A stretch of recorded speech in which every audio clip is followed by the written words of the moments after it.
This is the Rushmore Show, where it's all about your top four and nothing more. Andy, we are live and in studio. Welcome to the show. Andy, I'm excited about today. Look, we're starting to get some people coming in. As you're coming in, put down in the comments. We're talking about our top four villains today. We have a little giveaway going on. If you leave the word villain down in the comments, we're giving away a Funko Pop today. So, Andy, I'm excited. It is now February. It is episode 106, 105, 105. And man, we've got a special one for the masses. What do you think? Man, I'm excited for this. Video game villains. This spans a lot of different things. I've already got some people hopping in. Let me highlight. Feral Inferno's here saying, hey, what is up? We've got Dave saying, hi, Mr. Kirk. What's up? What's up? What's up? What's up, Dave? We got Retro Tiburon, which is a fantastic, look at that picture. That's amazing.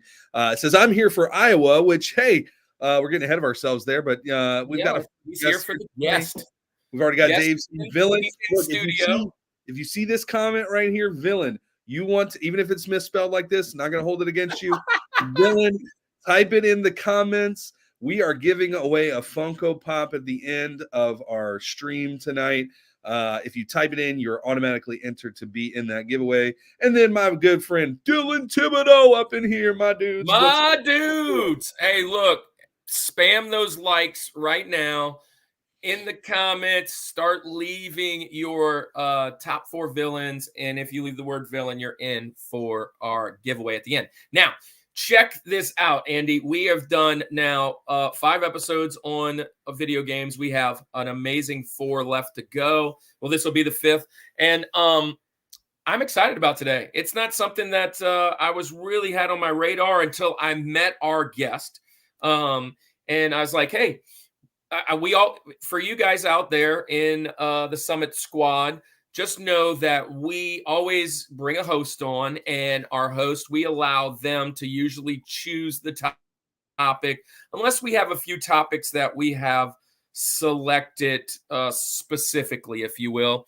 And he chose top 4 video game villains. Man, this one was tough. It's tough not to kind of go the same route that everybody goes, but I mean, your favorite is your favorite, and I'm excited to see what everybody has. So yeah, it's gonna be a good one. Feral, let me just tell you real quick, I'm gonna count it, but you're testing me. You're testing me with this comment. I'm like, what is this dude typing? We got Dennis in the house. What's up, Dennis? Good. Dennis! Yeah, it's going to be a good one, man. I'm excited for tonight. I think, and we messaged this in our group, I think that some of my picks are going to surprise people. If you've stuck around, if you've watched episodes before, you know that in video games particularly, I kind of go on one route. I don't go too crazy. But I'm maybe doing something a little bit different tonight than the usual. So stick around, check that out. It's going to be a fun time. It's going to be a fun time. Again, we're going to say this multiple times throughout the night. We got 6 viewers right now. But comment villain in the comments, and you're going to be entered for a giveaway of a Funko Pop, which I'll show you which one it is later. But I will say it fits somewhat of our theme tonight, so it'll be fun. Kirk, I know that's canon on your account saying "Hey, Dad," because that'd be weird if you said it to yourself. But anyway, there he is. Cannon's in the other room over there. So hey, you excited for tonight? Oh. So just to have a little fun, I'll send him a little message back. So yeah, I'm excited for tonight. And man, I've actually been excited for this whole month. We've going live with our friends has been fantastic. Our last episode was off the chain with Nick Venom of World of Kayfabe. It's blowing up. We're about to hit. We just passed 650 subs. Man, if you are new to the Summit Squad, go down and if you like this kind of content, and if it's not just always video games, we do video games, music, movies, TV, nostalgia, food, and sports. So yeah, if you like any of that content, go down below and hit the button. Well, look, man, we might as well not keep our guest out too long. I'm sure he's biting in the bit in the green room. I think it's time to bring him on. Oh, but before we do, I just want to throw a little tidbit out. This is my celebration of you guys that are all joining the Summit Squad. Welcome.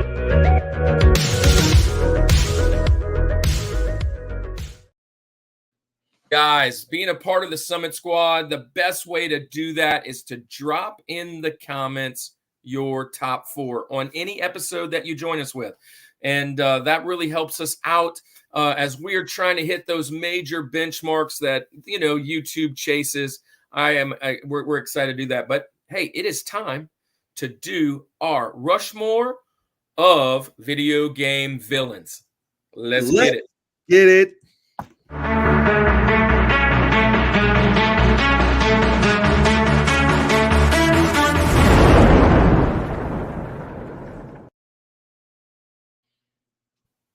All right, man. It is time. It's time to bring on our video game villains. And we have a great guest today.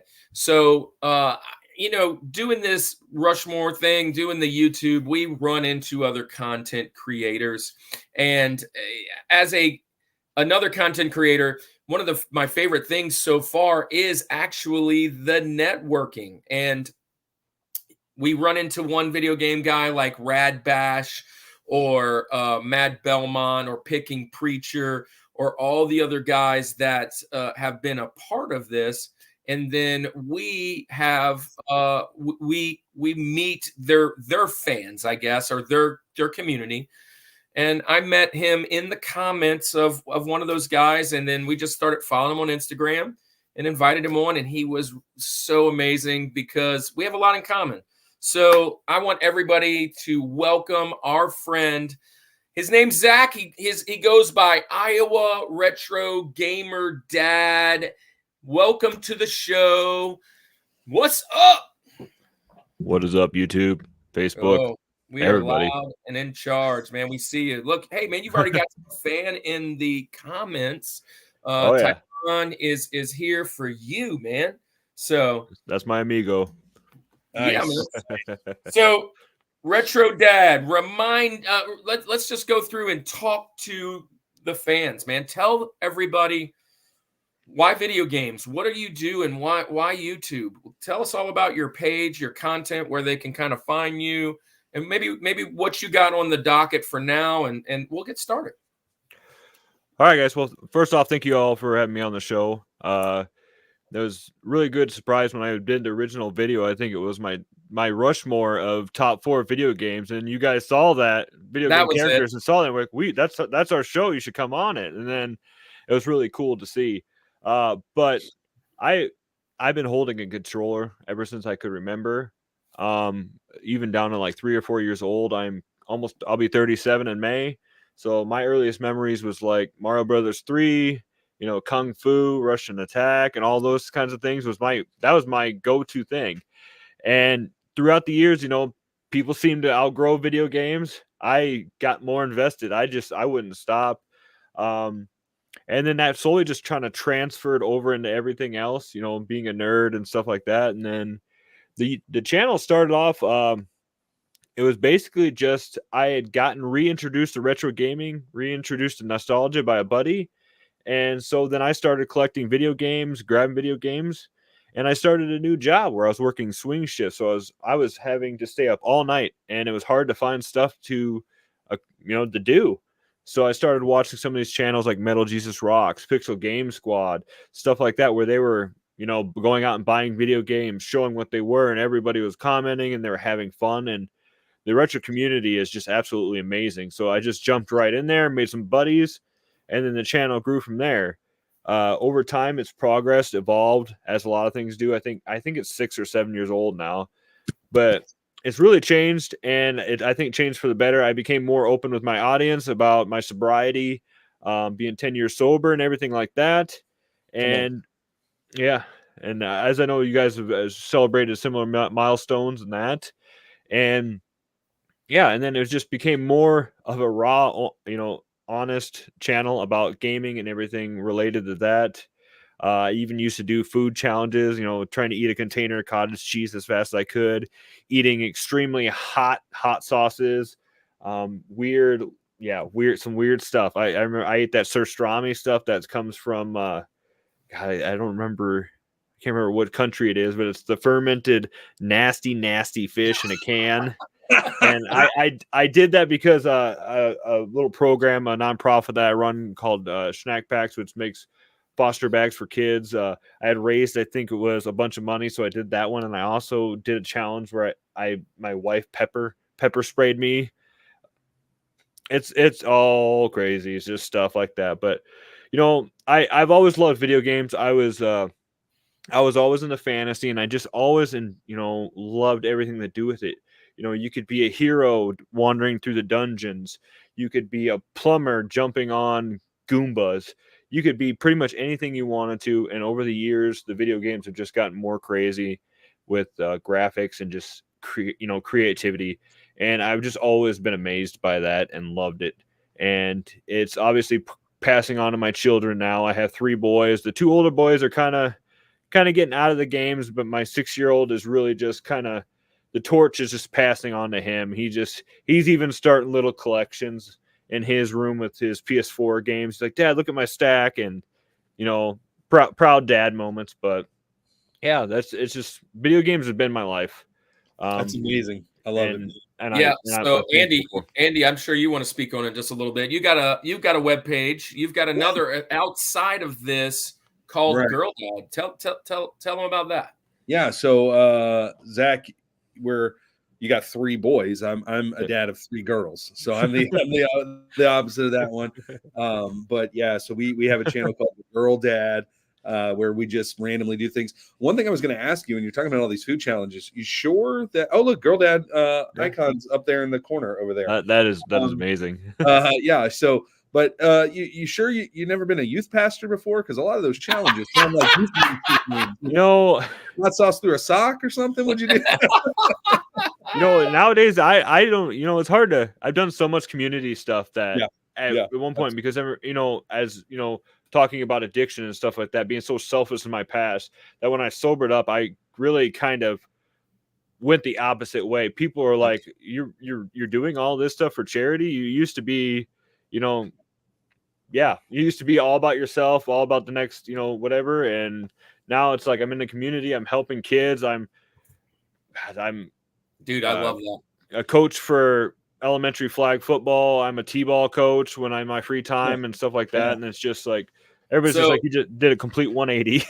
So Zach, if I'm being honest, and I don't necessarily always say this, but there's a lot of paths that sound very similar to Andy and I. And, both of us are youth pastors at heart.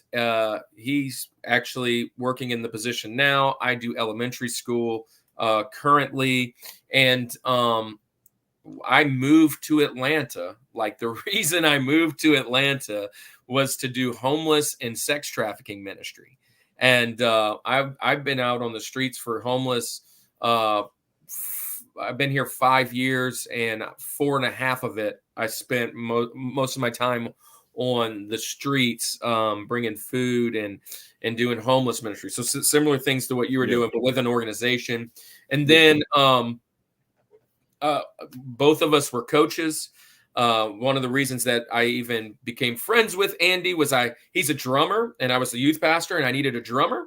And he was coaching softball, and I coached. So I was like, bro, I'll come and coach first base for you if you come and play drums for my worship team. Little did I know he was in a screamo metal band, right? And then God had just kind of changed his life, and actually he is serving in the position that I vacated when I moved to Atlanta.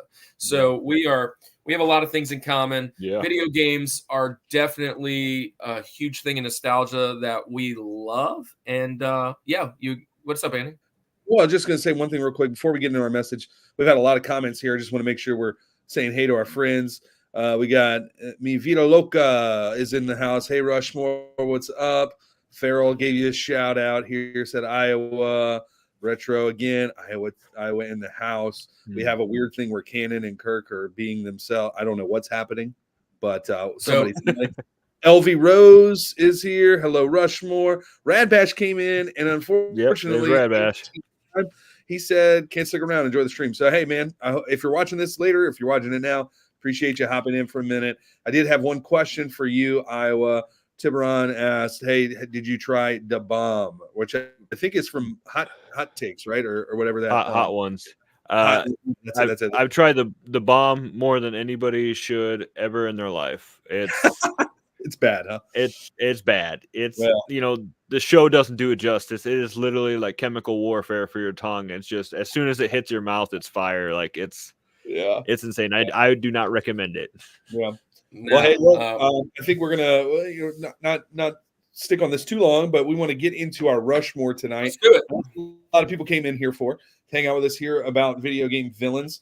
Again, another reminder: if you're just joining in, put villain in the comments, and you can be entered to win a Funko Pop tonight.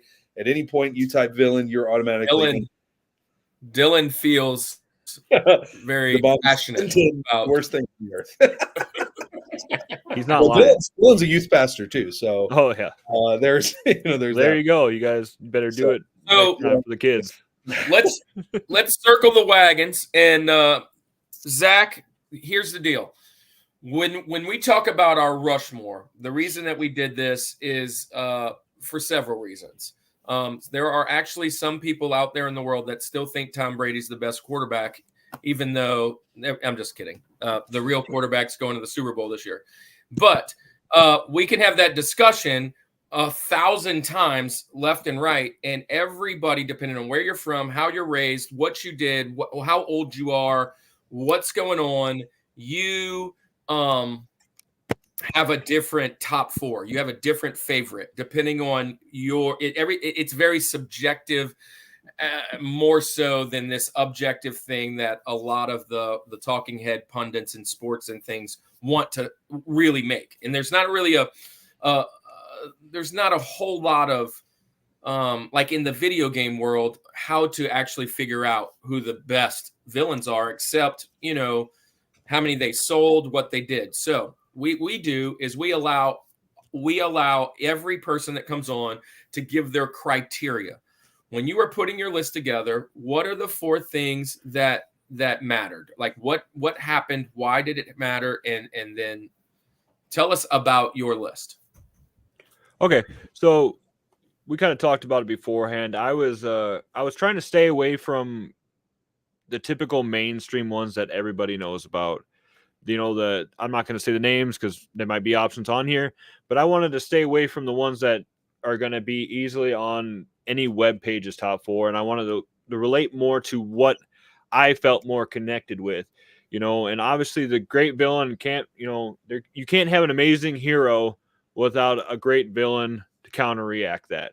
And most of these are just going to be, I didn't want to do, some of them might not be exactly the main boss of the game, but they're the ones that like just stuck with me, like, throughout the years, even to this day, when we said, the top 4 villains, I immediately was already brainstorming, and these were the ones that really stood out.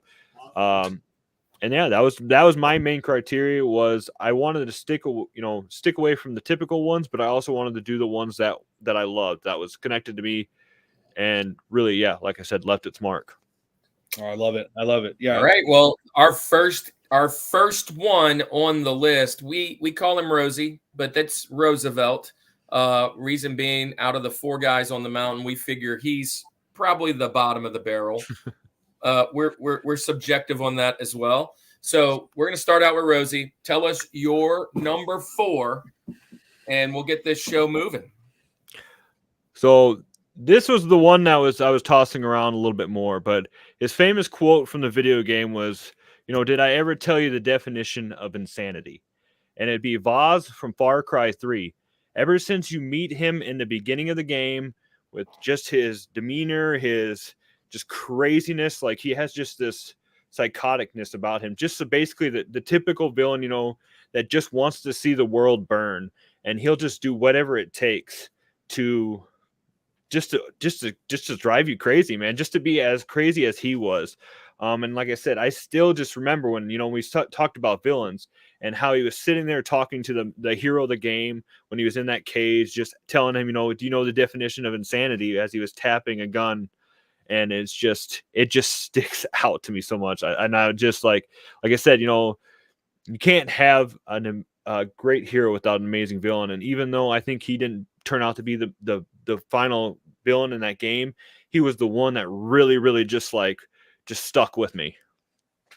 Yeah. So, Andy, I could probably assume, but I'm not sure, that this is like myself. This is kind of a blind spot. Is it a blind spot for you? Yeah, and I'll talk about. I mean, I've shared. I'm much more like retro games, and then there was a time when I got out of games, and then when I got back into games, I just wanted to go back to retro games. So these ones I didn't keep up with. I will say this, not this one in particular, but for some reason I remember I had for my computer at home Far Cry, the first. It was like almost like a DVD case of it, and I literally never played it. I don't know where I got it from. I don't know what happened.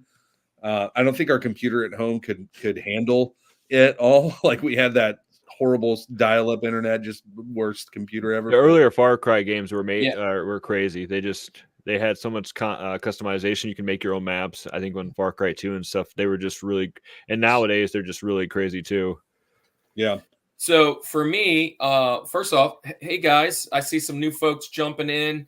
Welcome to the show, man. So hello, expressions. So here's the thing. For me, Far Cry 3 is a part of kind of the Xbox One and probably PlayStation 3 or 4. I think Xbox 360 and PS3 era. Yeah. So I'm looking online. Gosh, I stopped at 360, but my catalog is very small, and I stopped at PlayStation 2. That's kind of it. And then I had Wii. So that kind of generation is kind of where I stopped playing games for a while, family, the whole 9 yards, that. And then I revisited coming back over the last 2 or 3 years, but most of it is going to find old games, old retro games, and then the Switch. I play the Switch quite a bit with the son. But this is a blind spot for me, but I know it's a fantastic series. And I actually looked this guy up while, we always do our homework. We kind of research, we chat GPT or whatever we do to kind of find what the lists out there are. Yeah. And Voss was all over every list. I was like, that is a very wicked looking guy. He is very iconic. Like, I think there was Far Cry had taken a downward spiral, almost like Assassin's Creed did at one time. And I remember when Far Cry 3 came out, everybody, they didn't remember almost, the main character or, the hero himself. They just remembered Voss. And like, let's see, like Rad said, they did him dirty in the game, but afterwards, but he was just stands out so much. And then, like I said, he made the game for me. I mean, it was a fun, action game, but he really just made it, like, just seeing what the crazy stuff he was going to do next, sacrificing his own men, doing whatever it takes just to bring almost like a Joker, just absolute chaos. Now, I'm glad you brought that up, right? And now it's my turn, I believe, and I'll go into my Rosie. And first, before we get started, I got to give you my criteria. So my criteria, one, I brought up the top 100 villains, and then I narrowed it down to the 100 to 50 and 20 and 25, 10, like I always do with most of these lists. And I, usually I have my list before I pull up a list. Something like video games, I always know I'm going to miss something. Like, there's just so much library that you just can't remember all of them. Like, it's like cartoons and all that. Like, there's so much. So I brought it up and I started like, oh yeah, boom, boom, boom, boom, boom, and I made my own list. And then, to me, we always say the two words: iconic, which is one of our big words, and nostalgic. There it is, man. So iconic and nostalgic, that has to be a part of it. And I then narrowed it down to, you've probably heard me talk about their game in the past. Now that's my top 4. Once we get to Benjamin's, I'll jump into some other thing. But the main thing I wanted to say, you mentioned the Joker. Joker has been in some great video games, but his origins started outside of video games. So my top 4 are all guys that or villains that derived originally from a video game. May have branched off into other media, but as of right now, their main origin is out of a video game. So I have some other guys that I might visit later in my Benjamins, but let me get started. My number 1, this is not going to be a shock. I talked about this game all the time. I think I've mentioned it twice already this go round, but I am bringing up, and my name kind of gives it away, Dr. KP. I'm going with Dr. Wily from Mega Man series. I have to have it. Mega Man is to me, it's the number 1 platformer, probably franchise, but I had Mega Man 2 as my number 1 platformer. If you go back and check out Rad Bash's episode with Matt Belmont, but Dr. Wily is just it's a really, this is nostalgic, it's iconic. When I got to the end of that first game and I saw it was this old Professor Man, and back then in the 80s, you've got Doc Brown, and you've got all these. You Bill Nye the Science Guy. I wanted to be a scientist so bad, and they have all these evil scientists. I was like, this is so cool, and he's doing it all with the robots and whatnot. But he's diabolical. I love what he's doing with. I love how the game is designed to, if you beat a boss, you use that guys to the next one. And I just love the gameplay. I've played, I would imagine there's probably about 30 games now. I've probably played more than half. But I've got probably 11 or so in my library back here. I just love it so much. And so number 4 I see we got a couple people out there, and you may be new to the show. Number 4 is the hardest one to do because you're saying nobody else can make the list. And I was fumbling through about 3 of them. This game to me was the most iconic. So there you go. Dr. Wily is going to be my number 4, my Rosie. All right, great pick. I do want to catch up on these comments here in a second, but I want to say you took it off my Benjamins. This is why we have to have a long list of Benjamins. This is a great pick. I love the mad scientist vibe. I love that. He's definitely an iconic one.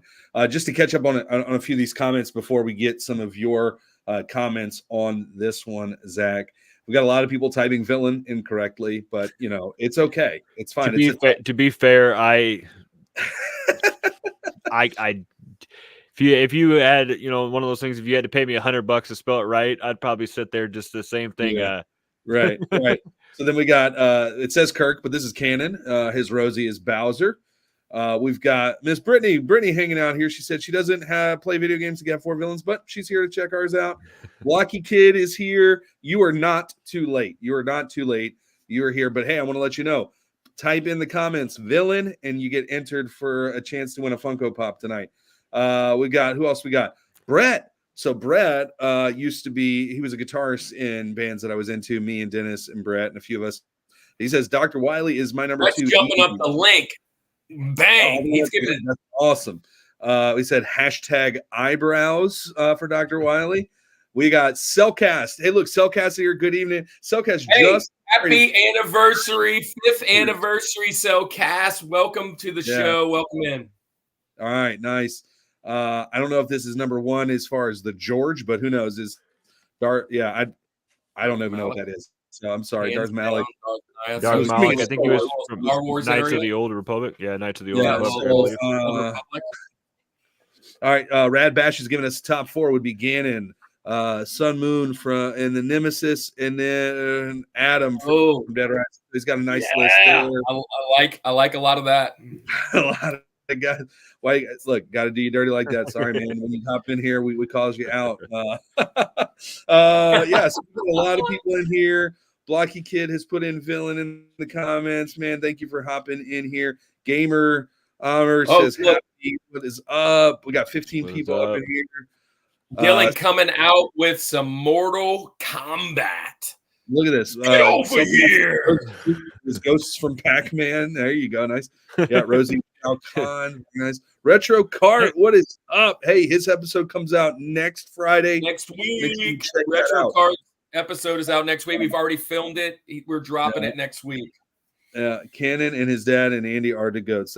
Look at Blocky Kid. I might just put your name in there twice tonight. Yeah. Anyway, that's keeping up with the comments. Look, thank you guys for hopping in. Type villain in the comments to be entered for this. But anyway, let's get to this. Zach, what do you think about Kirk's pick? So growing up, you know, the 8-bit, 16-bit era, I actually missed out on, you know, some of the great Mega Mans that were on Super Nintendo, Mega Man X and stuff like that. But my buddies had them. But growing up, I just remember, I just remember that the games were so great. And Dr. Wily, you know, even when you didn't think he was going to be in it, he'd pop up in the last minute. And then, yeah, very iconic. Like I said, the eyebrows, just the up and down, and the Doc Brown hair. And then you had, you know, the Dr. Light was the nice, big, plumpy, happy guy. And then, yeah, you just had, the evil Doc Brown, basically. And, God, yeah, that's, you know, we said it, iconic, nostalgic. I mean, yeah, it's just like, yeah, straight up just evil scientist making robots just to mess with people. Yeah, that's great. But I did, like he did mention, I did love the fact that you had to almost beat the levels in certain orders until you found that orders out, because the main weapon that you'd, you know, basically steal from the boss would be good against the other boss. I think that was one of the first games that really put in some kind of mechanic where you could do that like that, because I think before that it was, you know, one certain item would be better against one certain boss. It was really creative, and like you said, that stood out to me too. Yeah. Well, fantastic pick. Took it off my Benjamins. We'll see where we go from there. All right, I'm gonna go ahead and you're up, Andy. Get into mine. So here you go. Criteria. I did kind of similar to you, Zach, where I tried to go a little bit. Now these are if you play games, like, these are recognizable characters, but when I think video game villains, there are like 3 or 4 of them that immediately jump to probably everyone's mind. I didn't go with those. If you know me, I'm all Nintendo, and I didn't even almost did, but I didn't do the ones that I thought. Now, there's some of them who they're good villains, but they also kind of mix in some comedy, and some of that is it being through Nintendo, right? George, why is George up? What's happening there? Anyway, but they mix in some comedy and stuff. What I wanted to go with was I went with 4 just menacing, terrifying villains, right? And not necessarily terrifying as in like gory necessarily, or, you know, things like that, but just, man, if I was to face this person in life, I'm terrified of these villains for all different reasons. So it could be their look, it could be just how evil and how much of a megalomaniac they are. Fancy word right there, used it.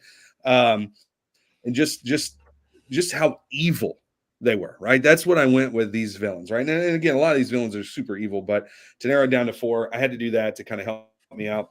So this is what I'm going to do. I am going to start with my Rosie, and I'm going to shock people. I'm telling you, this is one that maybe it was on your Benjamins, maybe it wasn't. Who knows? Maybe I'm taking one from somebody, but I'm going to go to one game that we've talked about quite a bit. But this is the recurring kind of like final boss ultra villain in this series of games. And I'm just trying to pull up my notes so I make sure I have it here. Okay. What I'm going to go with, I'm going to go to the Metroid series, and I'm going to Mother Brain. Mother Brain is my Rosie. Here's the deal. If I see just a freaking brain attached to some robot, that's like, it's, first of all, nightmare fuel, right? Like, this is just nightmare inducing. We're talking about original OG Metroid, but this villain has carried over through the Metroid Prime series, through the Super Nintendo, all of these things. And this is kind of the bad of bads, right? you know, kind of the master and the ruler of the space pirates and just all of that stuff that happens. This is a very menacing, terrifying villain that I'm just not going to want to be around. And it's kind of like progressed. You kind of see it in different forms throughout, like I said, through the Super Nintendo, through Prime series, through all of those types of things like that. But it's central to the video game. It's central to the story. Mother Brain is going to be my number 4, my Rosie, and maybe my shocker pick for tonight. What you guys? I actually love this pick. It is on a very short list of the long list I have that was possibly going to be my Rosie. Dr. Wily edged it out. Here's the reality for me. It's that Metroid, as a fantastic game as it was, and I know it has gotten so good over the last iterations. Once it got to, you know, GameCube and Wii and Switch now, there's a new one that either just dropped or is about to drop. I know they're so great. I really only played the first few. And when I was thinking of Mother Brain, I just could not stop, because talking about Rushmores from before, Captain in the Game Master has been on my list of cartoons, and Mother Brain was really the big baddie in that cartoon. And what an annoying character that Mother Brain was.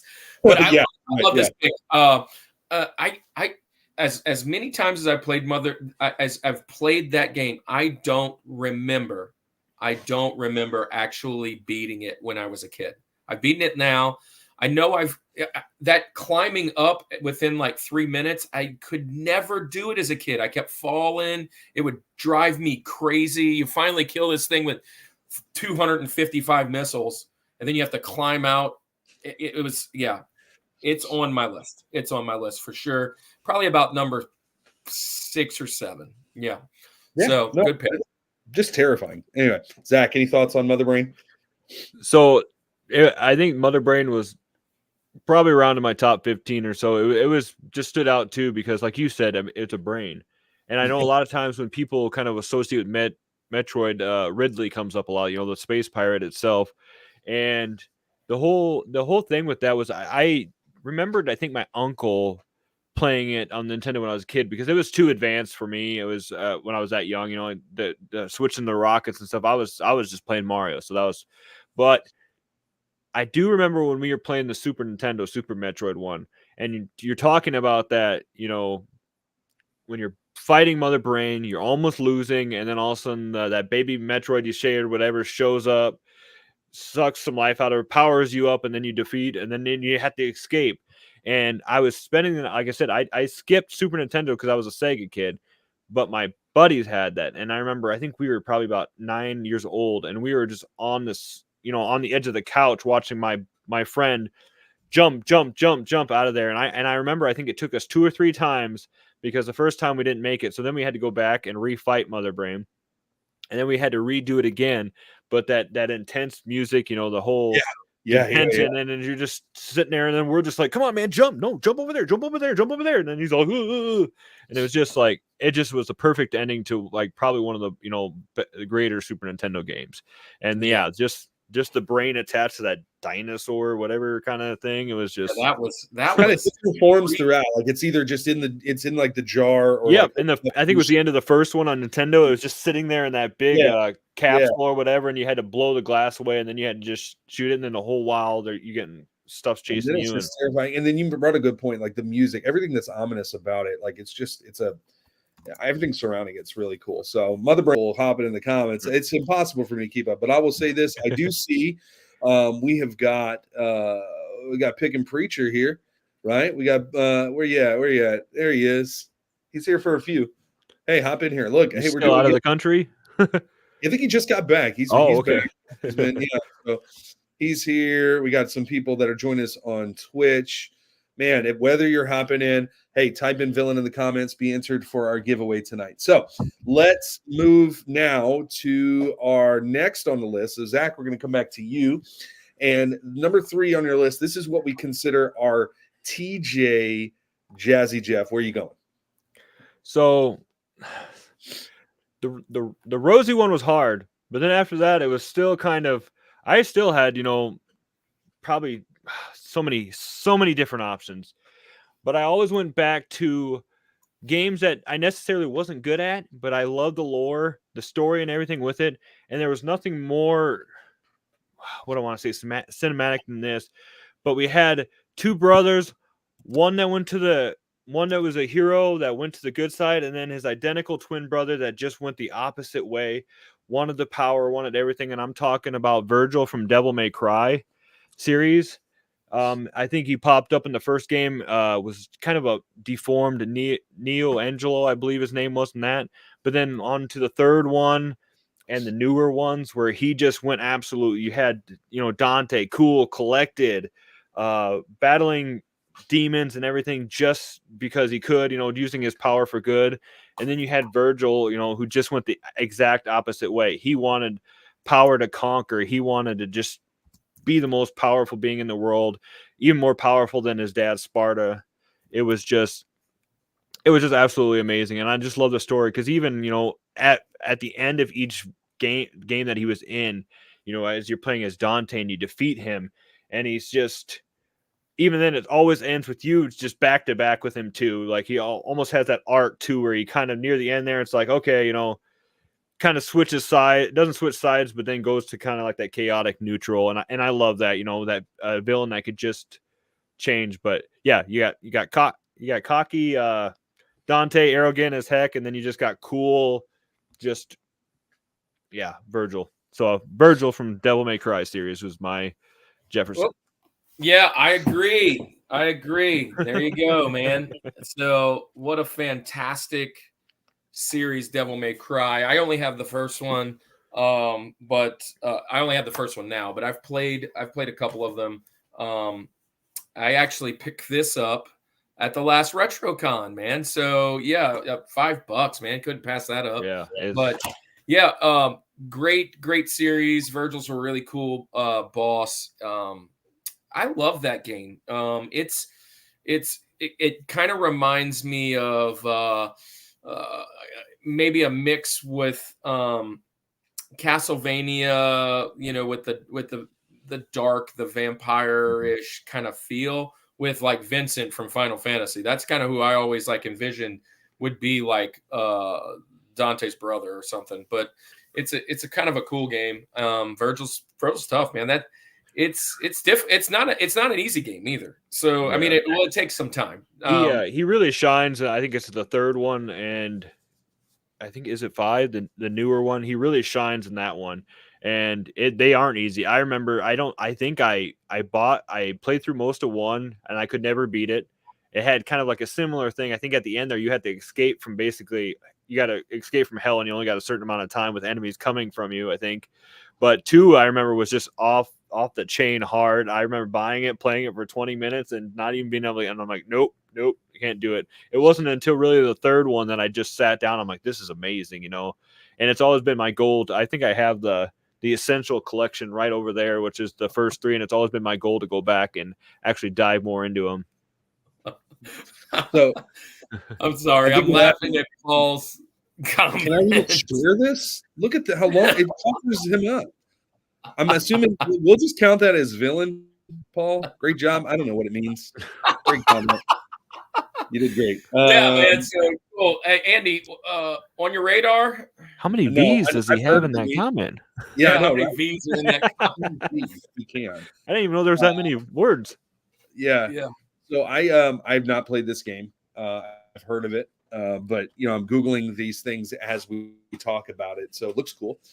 Just I have no frame of reference to really add anything to it. So I know, like, again, I say it, it's just all retro for me. So it's kind of hard to do these, but I do like being educated. So let's go ahead and Kirk, we'll move to you.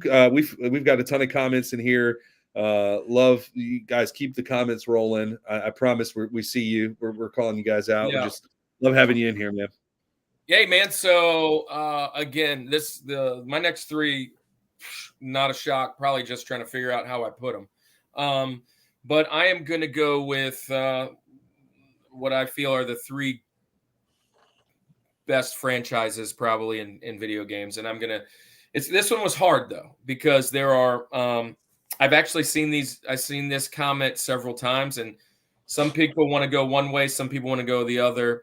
I'm going with Final Fantasy baddie, and I'm going with Sephiroth. And there's been a few others in the comments. I can tell you they're in my short list of Benjamins, because I could have flipped a coin for especially 1 or 2 of them.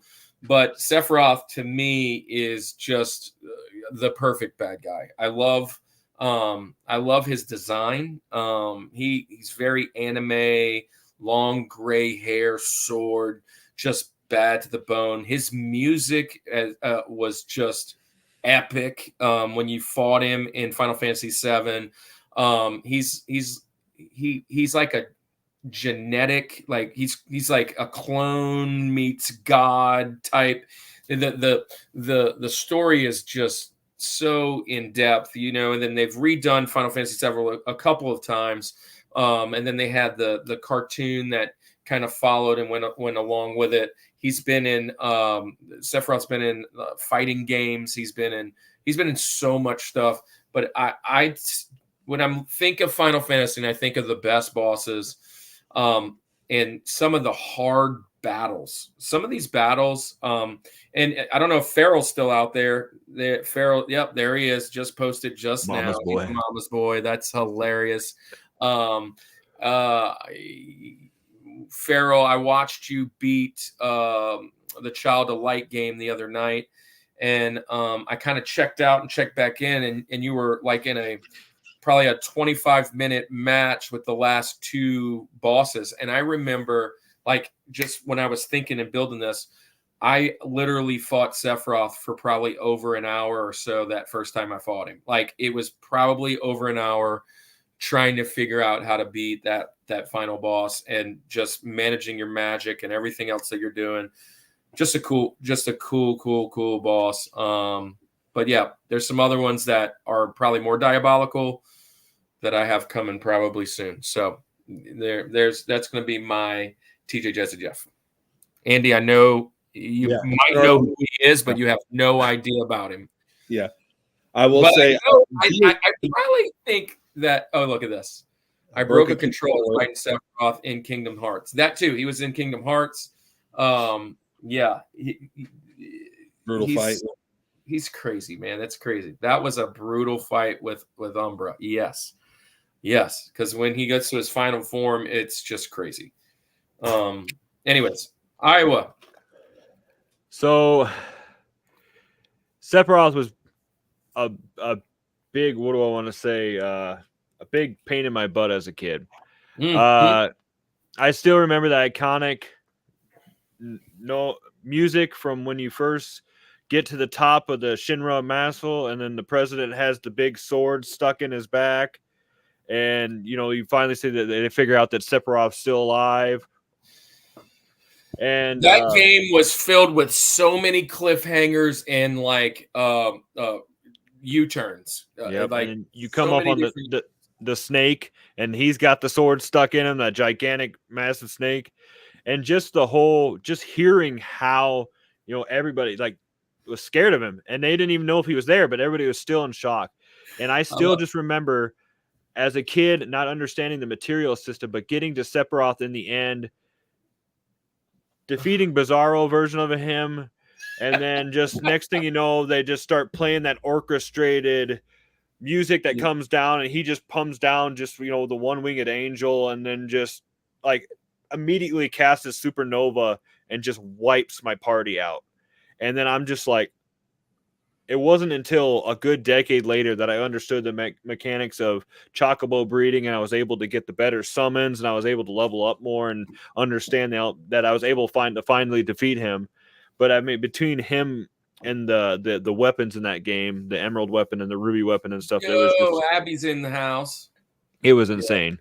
But yeah, he was very like, you spend 45 plus hours on a game and you get to the final boss and you just get wiped out in one hit. it's very hard. Yeah. So this is why Andy doesn't like Final Fantasy games, because you have a boss that's an hour long. He doesn't even want to play a game an hour long, much less There's one. not many things I want to do for an hour. There's not many things I want to do for an hour. So, but that's what makes fun. That's what makes it's so great. I really want to see what they do with him in the new Final Fantasy VII remake, and I believe that part 2 is coming out this month. But yeah, it's just so. As big of a fanboy that I would claim to be, I have not played the remakes. And one reason is, again, I'm not a new generation person except for the Switch. And I literally, it's technically my son's, but I bought Tears of the Kingdom and a couple other games. But I literally almost went and bought a PlayStation 5 just to get 16, just for that game and then sell it. I mean, but reality is I'm working on my master's. I have no time to play that. I have zero time to play that. Oh, believe me, I know. I haven't played an RPG really in years because I don't have the dedication right now with 2 to 3 jobs and 3 kids, and just don't have the time for an RPG like that. Oh, way to go, Abby, subscribing to Girl Dad. Let's go. Hey, if you're out there, go subscribe to Girl Dad and Retro Cannon. That's our kids' channels. Retro Cannon does retro video games. Look, this is him right here. He's working on Super Mario World behind me, but he was just playing that.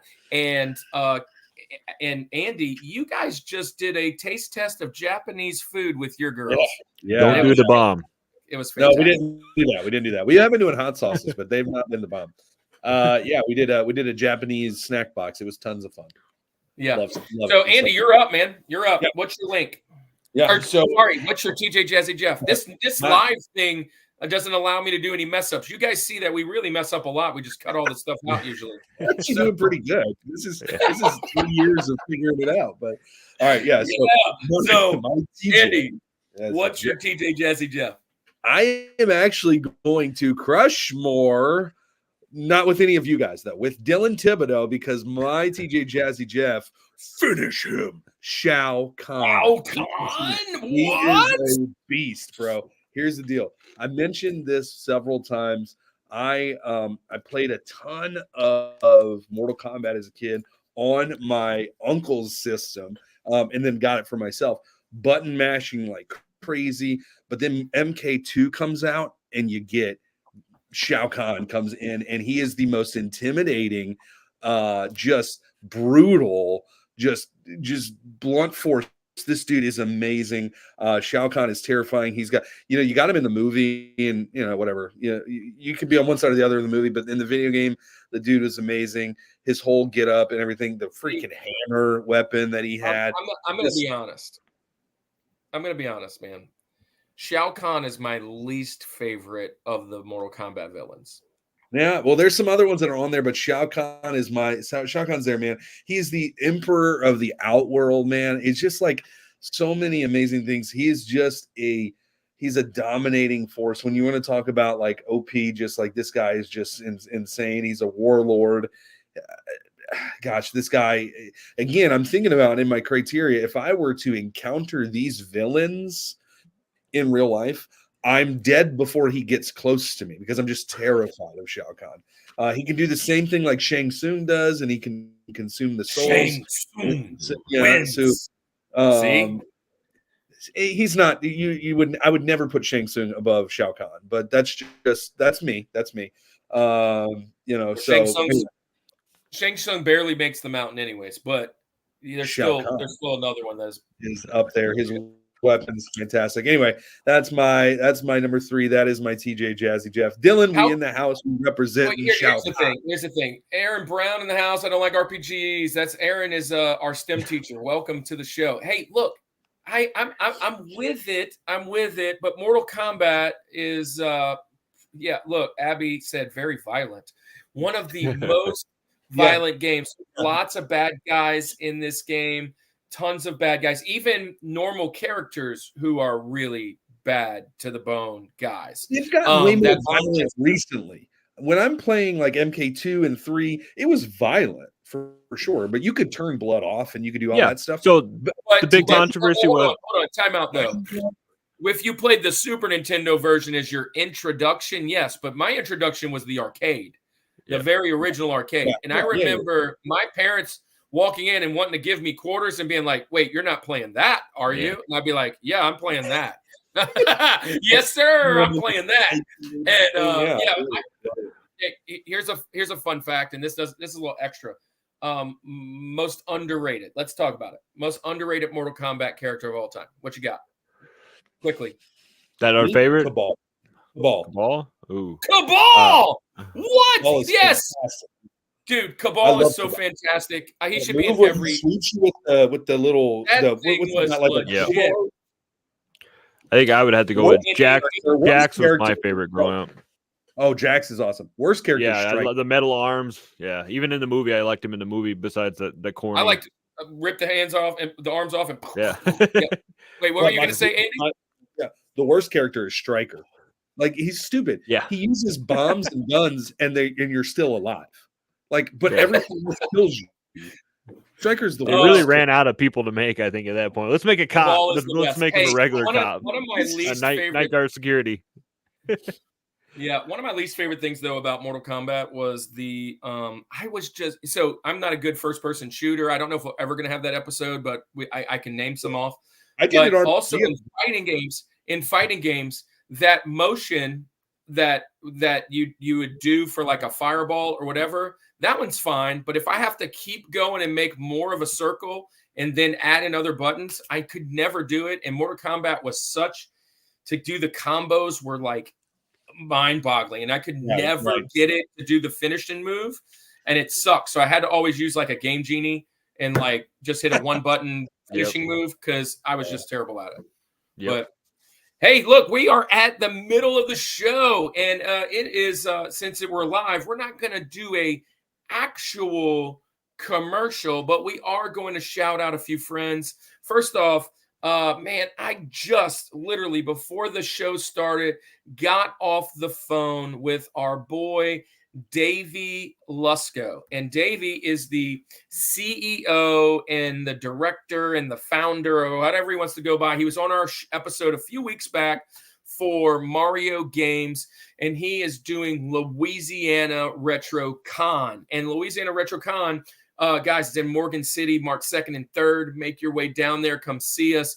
Pickin' Preacher's going to actually be there with a booth. We're going to have our booth. And look, here's the fun thing. We have been announced to be one of the MCs for the panels. We've got this year, we are probably doing a panel on what it means to have faith and fandom combined, that you can have a love of things like video games, but also love the Lord. We're going to do that. And Sunday morning church. I have this. Here's our trailer for you guys. Enjoy. Prepare to make the jump to light speed. They're getting closer. Oh, yeah? Watch this.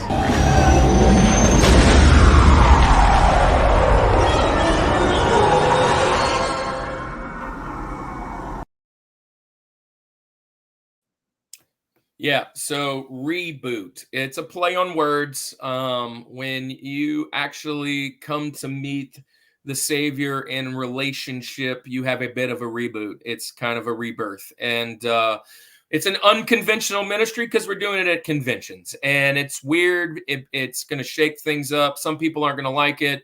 We are here not to live in the world, but to actually show people that being a Christian isn't boring. That's the whole idea. Like a lot of times people are like, I don't want to do that. They have church hurt. They have all these issues.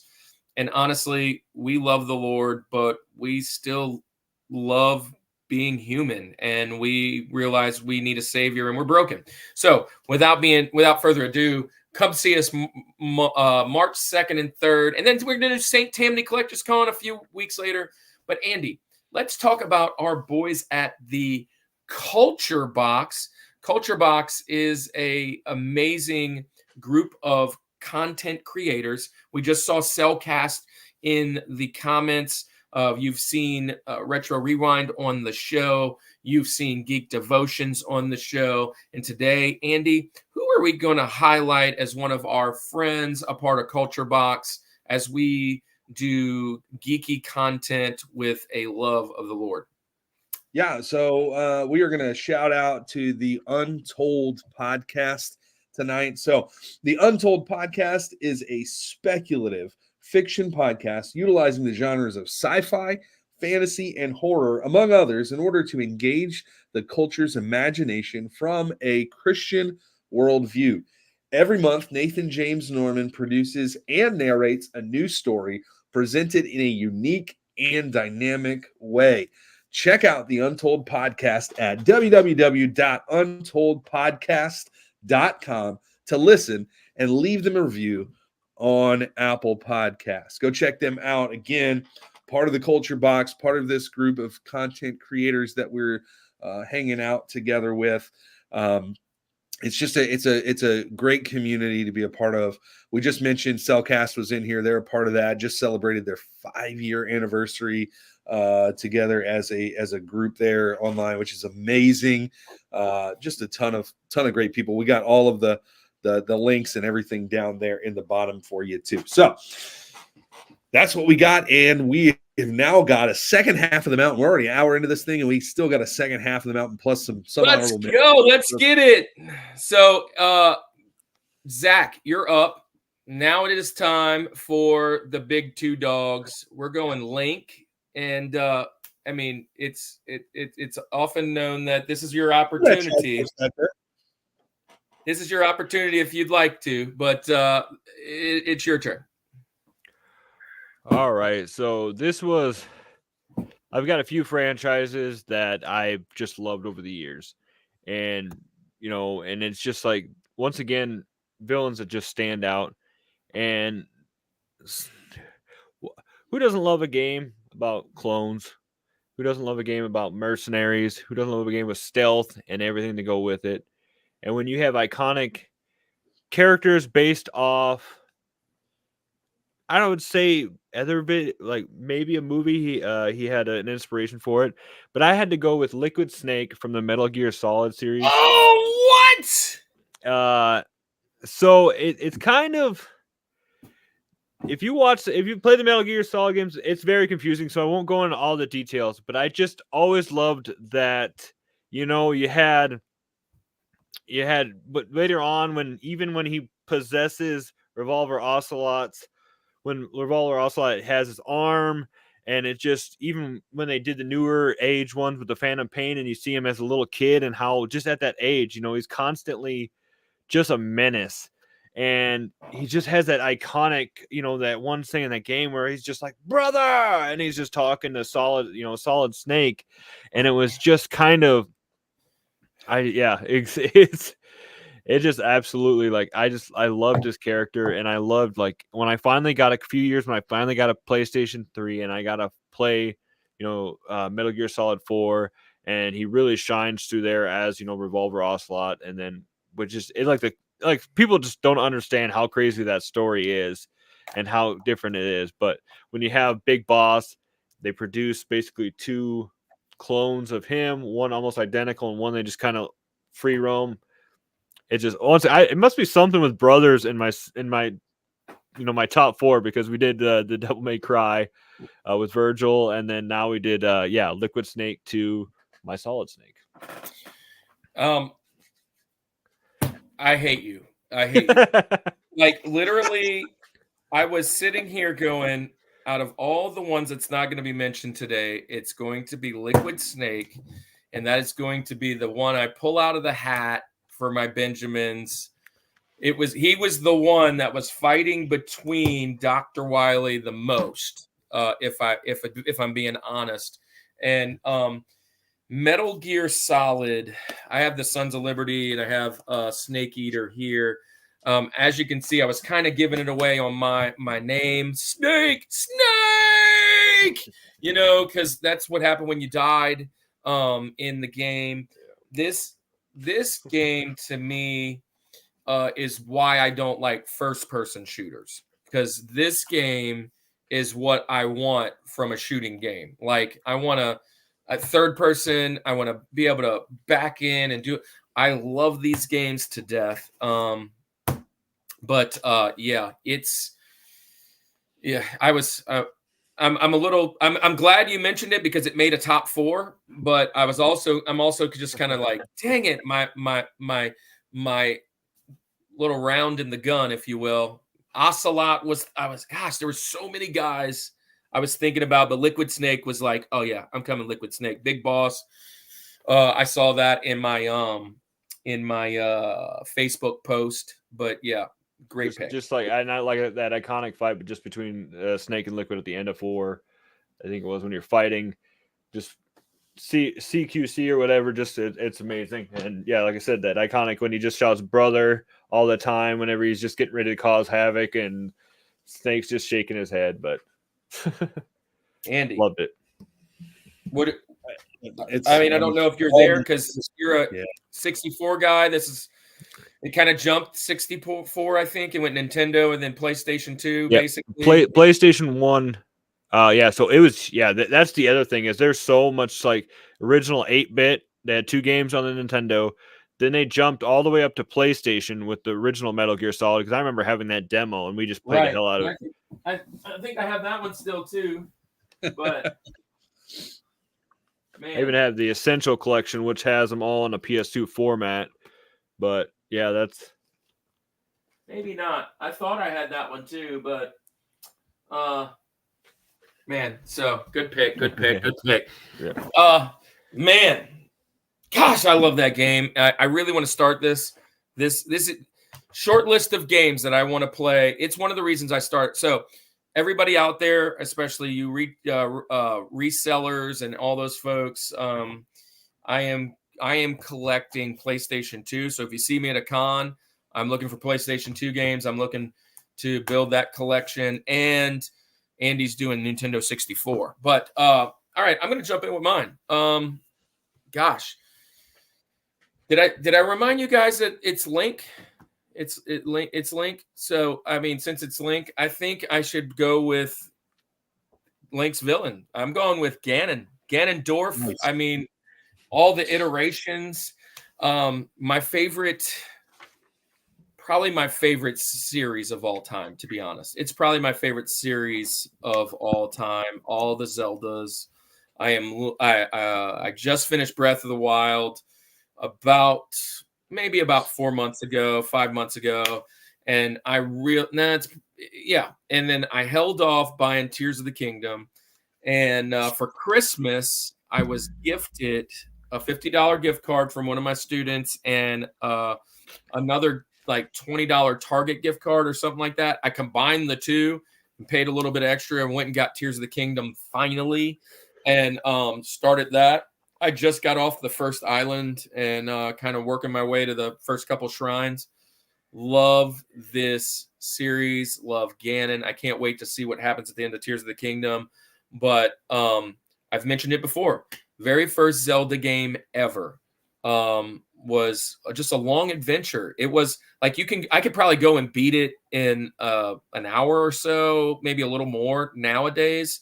But I remember back in the day playing for weeks. It was the first time to really have that battery in there and not get anywhere. You know, you're trying to figure it out. And I had nightmares when I was about Canon's age, beating that game. And I beat it, and I had nightmares again in that night. It's just, he's so iconic. The cartoon's iconic for me, although it got bad reviews. And I just love this. I hope you guys love it. I know it's going to be all over the comments. I've been seeing it. Ganon. Ganon has to be there. All right, well, what you think? The pig man himself. So, oh man, I just so I had missed Zelda, the original one on NES, but I did play number 2, which was the Link or Adventures of Link. Yeah, and I don't even think he was in that. And that's all you got was that at the end. Yeah, every time he died, he just popped up and laughed, and that was all you got from him in that one. But just everything. And then I honestly never really played much of a Zelda game till Ocarina of Time on the N64, and that was my man. first dive Link into to it. the past. Link to the Yeah, past. and I never had a Super Nintendo. I had the Sega. So I just remember just seeing him when you're talking with Princess Zelda and she's like, "Get down," and then he's just standing there, talking to the king, and then from then on it just gets more crazy, like just how just how all their souls are basically intertwined, and they're basically through all time. It's Link and Zelda versus Ganon. Like no matter what happens with the Triforce, the power, everything, they're just intertwined throughout every story. And even when they branch off and break the timeline, I got that high roll Historia back there, which shows all the different timelines that break off. It's always usually Ganon that's always there. Yeah. And it's, like I said, it's just crazy how they're destined to fight forever, basically. Man, Andy, I think I've talked about this before, but just dropping this to you, Zach. Have you ever? This is one of the reasons I wanted to get started in YouTube, was just kind of going down the rabbit hole of things like this, but going to find like the fan theories and all that of how like all the games are combined. I mean, I watched like a 2-hour thing of everybody just mashing these games together. I am so enthralled with the lore, the 3 different timelines, and everything that's going on. It's just really cool, and I feel that if you started Sega was like my buddies had Sega down the street. My best friend gosh, I hope it happens. He's supposed to be on the show in 2 weeks. He had the Sega, went and played it there. But I was a Nintendo guy, Nintendo, Super Nintendo. Yep. And Zelda was what put it on the map. So yeah.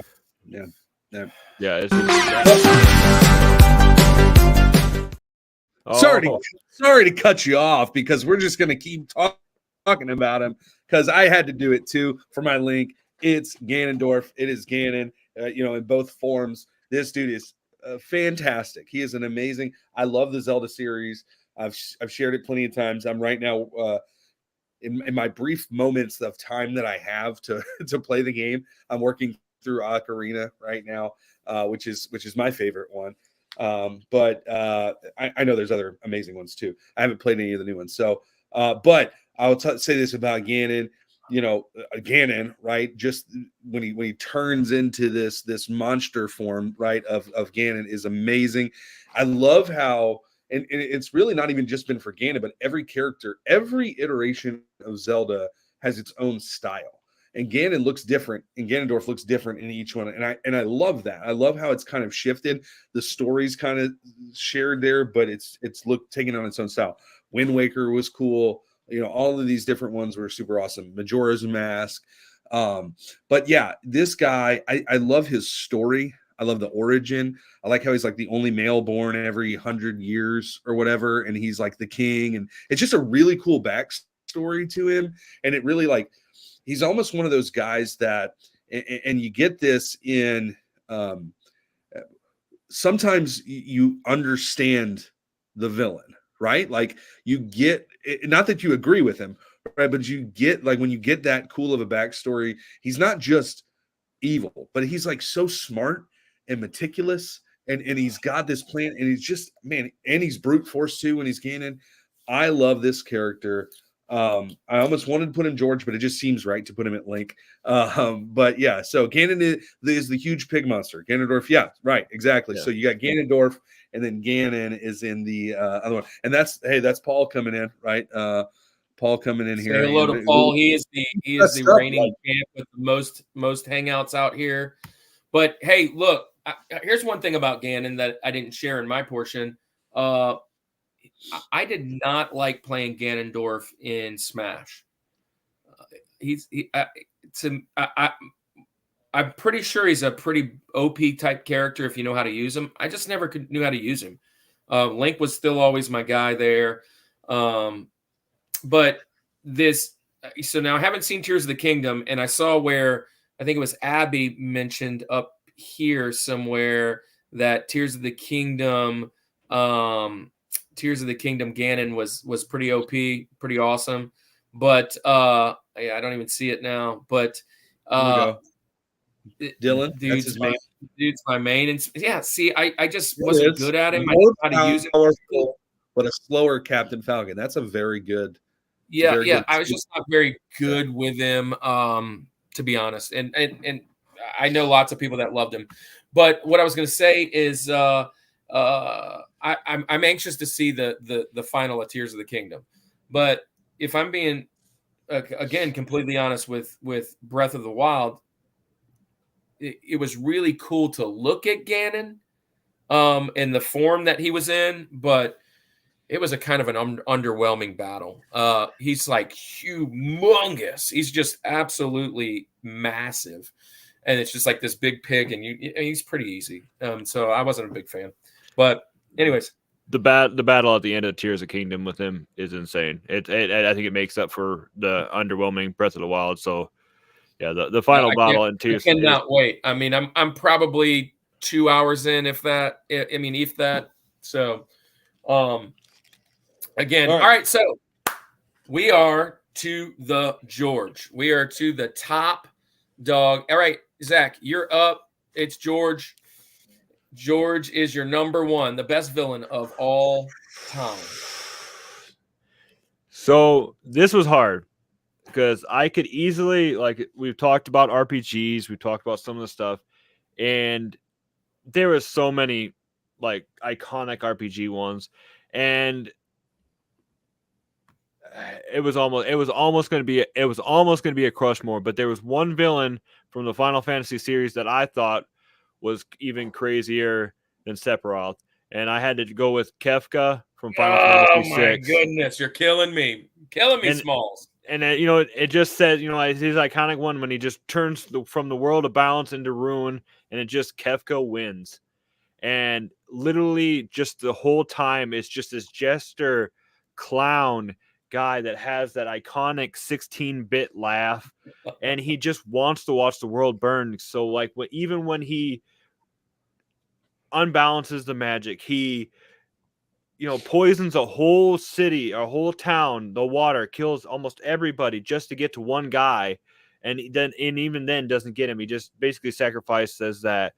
And then even after he destroys the world, pretty much, he stands up top of his tower and he is still just raining meteor showers down, literally just burning fire with fire with fire. And then it's just like, I just remember, like I said, like, yeah, Farrell's even saying just that iconic just laugh of, and he doesn't care, just doesn't care. It's just like one of those villains that would destroy the world and not even have a second thought about what he was going to do after it was destroyed. He didn't even care. It's just, I want power. And yeah, it's so let's be so okay. I'm really just irritated with you right now, Zach, because you have taken my top three. You've taken my top three Benjamins so far, I think.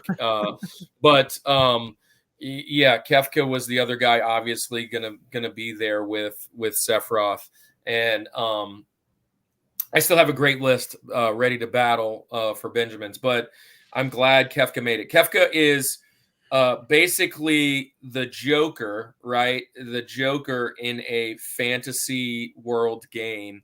And you mentioned he'll destroy the world and not even care. Well, that's just it. He did. One of the cool things about Kefka is he actually accomplishes his mission.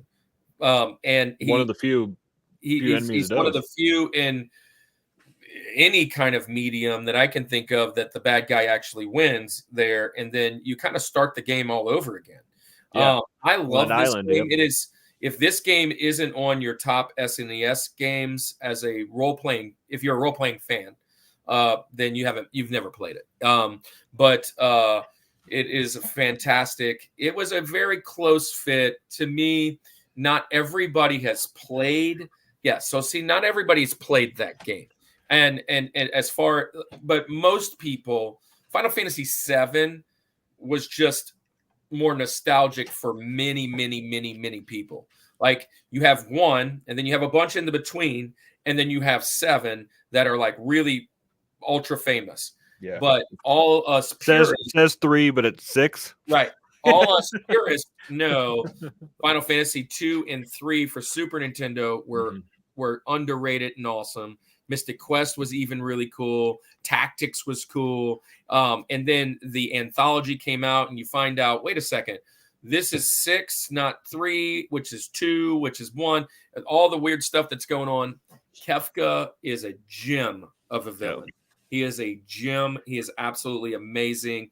And he is probably, out of everybody we've mentioned so far, and I've seen 1 or 2 other people mention another character, which I didn't ever play that game. This is probably the most villainous and diabolical and just like sociopath, if you will. Like I said, poisons a whole town just to try to kill one guy.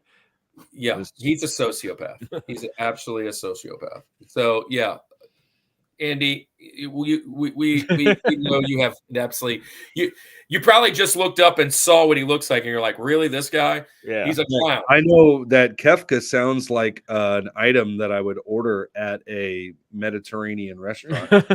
Not all I can think there. Yeah, I mean, again, I'm not a fan of this style of game, so I like the artwork of the character. You know, when I was looking it up. So, but that's about it. That's about all I got. Yeah, I great pick. So you stole mine. Well, look, I'm going to go into my number 1, and it is again, it's the George. It has to be the George. He's it, and yeah, I'm just going with Jack Black, right? I'm going with Jack Black, and none other than Bowser. Peaches. Yeah, man. So here's the deal. When you pulled up villains, when you sent out the message, hey, let's do villains, it's the first one that popped in my head.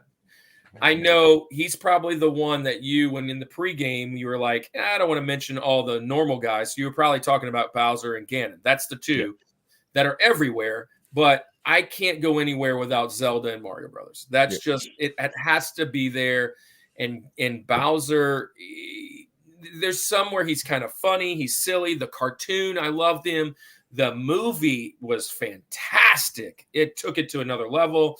But he's been so many iterations. Then I like to play with him in Mario Kart. I like having him in Mario Party. And Bowser's a cool character, cool idea. I never really understood Mario Brothers. Like somebody must have been on like this crazy trip. I'm like, I'm gonna have plumbers get flushed down a toilet and go to this weird world where there's a beautiful princess and this bad guy who looks like a snapping turtle. I mean, like, what do you think?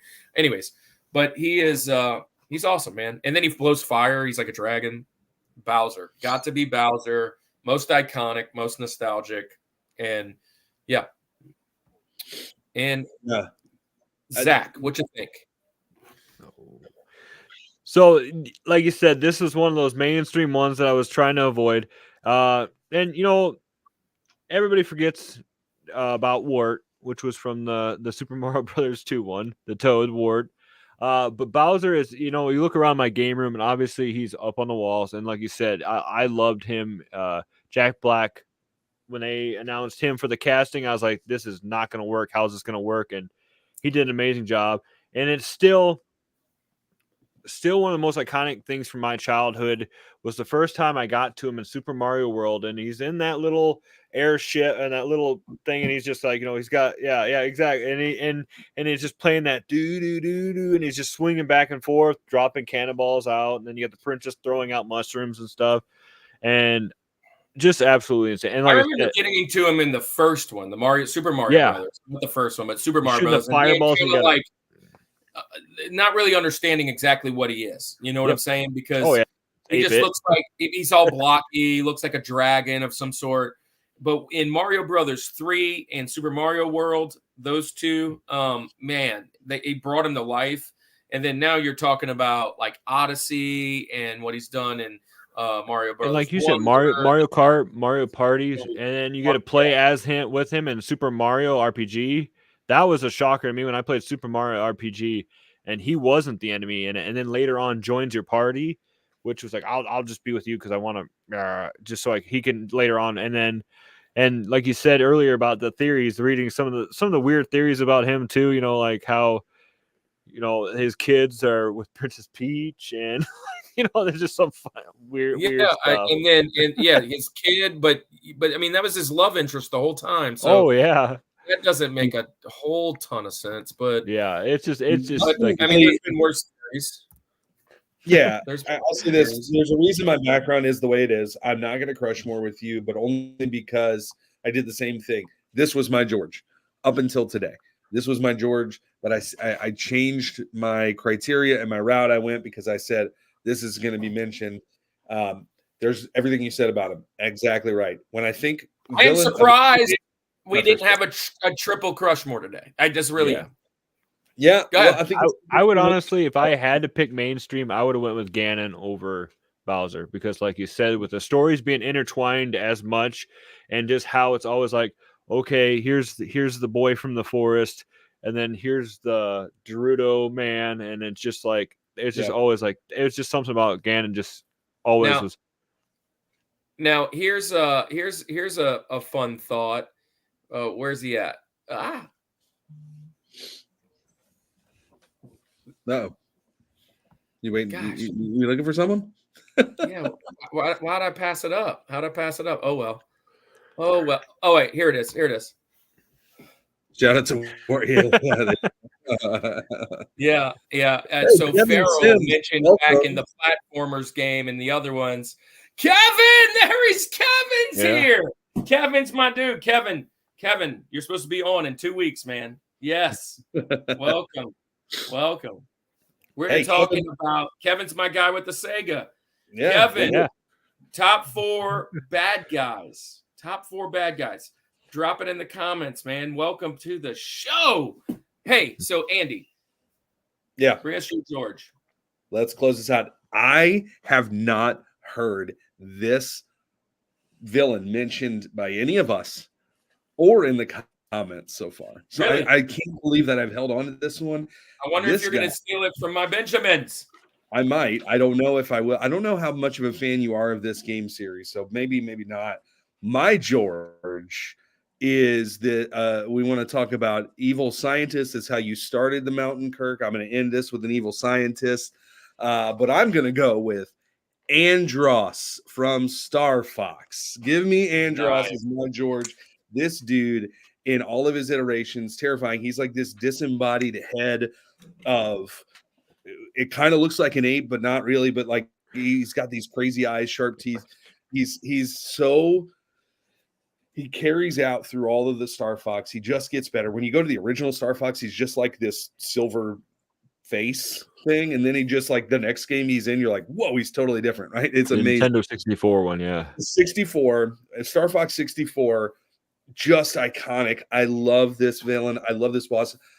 When I got collecting the 64, I got back onto this kind of thing. Star Fox was one of the first games that I had to get. I love the game. Use the boost to get through, right? Do a barrel roll. All of the things. Location confirmed, sending supplies. I love this game so much. I have so many memories of it. But always Andros has just been this menacing, and over time has just even gotten better, right? Like when you see the next game after that, I think it's like Star Fox Adventures or whatever. He looks crazy, right? He's this mad scientist who was with Pepper before and kind of went off the deep end, and his experiments have caused like mass destruction through the universe, and he got sent to another planet of Venom, and he's just still trying to overtake the world. I love Andros. Do a barrel roll. Like all those, hey Einstein, I'm on your side. There's Blocky Kid Gamer says cringe. It's not cringe. It's nostalgia. But Abby says, I love Andros. There we go. Yes, nobody mentioned him today. He was my George when I changed my format to my criteria to get where I am. I just thought, man, if I think evil scientist, menacing, terrifying, if I just am flying and I see this giant scary head with swatting me with his hands and stuff, like in 64, terrifying. So my George, ending it with Andros. Yeah, okay, so I don't know how Not much you Hayden. played this series. So not Hayden. I didn't play this series a lot. It's 64 was kind of the birth of it, and then I just never really got into it. I played with Star Fox quite a bit in Smash. He had the gun, but I actually played Star Fox not too long ago on the Retro Pi, and expected to beat it because you told me you just beat it not long back when you first got your 64, and you said it was easy or easier than you remembered, and it was tremendously hard for me, but I had never really played it. So The hardest level of 64, the hardest level is the one when you're on the rover, like the ground, and you got that. I don't know that I got past like level 2. I died 1,000 times in that one. Yeah, but I mean, I probably gave up way too soon. I was still trying to learn it, but let me just say, I'm not shocked that you had this.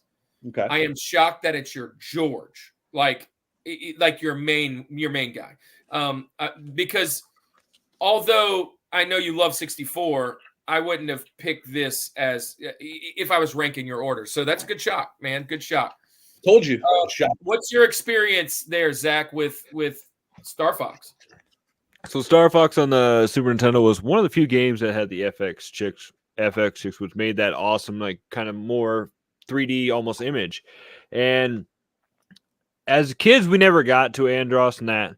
But I remember the Nintendo 64 one, the first time we rolled up on him, we were over at my buddy's, and I can remember this till this day. We were over at my buddy's grandma's house that we had to go out there and hang out there because their parents were doing something. So I spent the night and we were out there on a farm. We just brought his 64 out there. And I remember his brother had been playing it all day while we were out on four-wheelers. We were out messing around, doing all this stuff.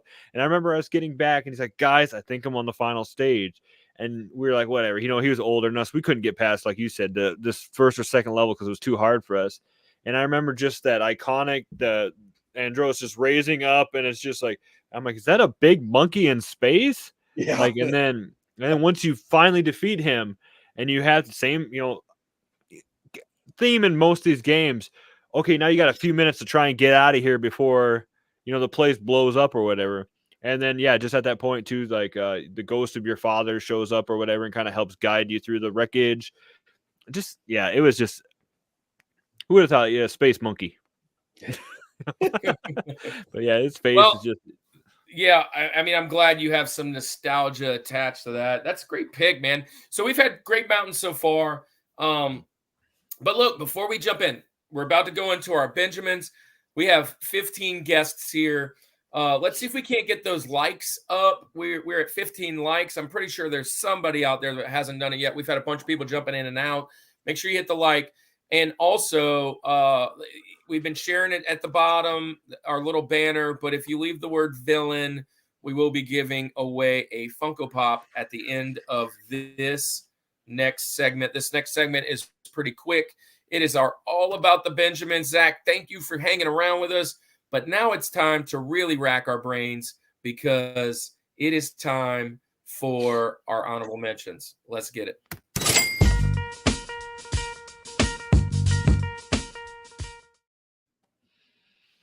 So it's time for All About the Benjamins. This is the time where we give a little bit extra. We know it's our top 4 and nothing more, but this is where we go to our top 5 because we're live. Well, we're going to give it away.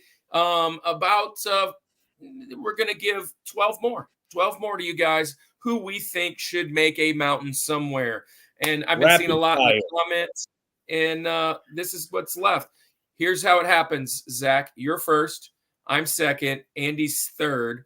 But for the second round, we start on the backside. It's him, me, you, and then you, me, him, and then him, me. And you're going to finish off with Brock Purdy. So, Mr. Irrelevant, and you are going to get your last pick of the draft. I am from Iowa. We have Iowa. Yeah. I know. That's why I said that. Here's the other thing is that this is rapid fire. This is almost like lightning round. We don't really chat about it too much, but we just spit them off. So you ready for the Benjamins? I'll give it my best. All right. Who's your first Benjamin? Just missed the list. Just missed the list. I had to go with Nemesis from Resident Evil 3. Nice, good. And it was hard, but yeah, I don't know. The original on PlayStation was bad, but even the remake, just hearing that iconic stars as he's chasing you down pretty much the whole game, just Nemesis was crazy. Nice. I Good pick. love that pick, and I am going to Crushmore with you with the game, but not the character. I'm going with Albert Wesker. I'm going with Wesker. That is, I'm shocked Resident Evil did not make today in the top 4, or even in the comments.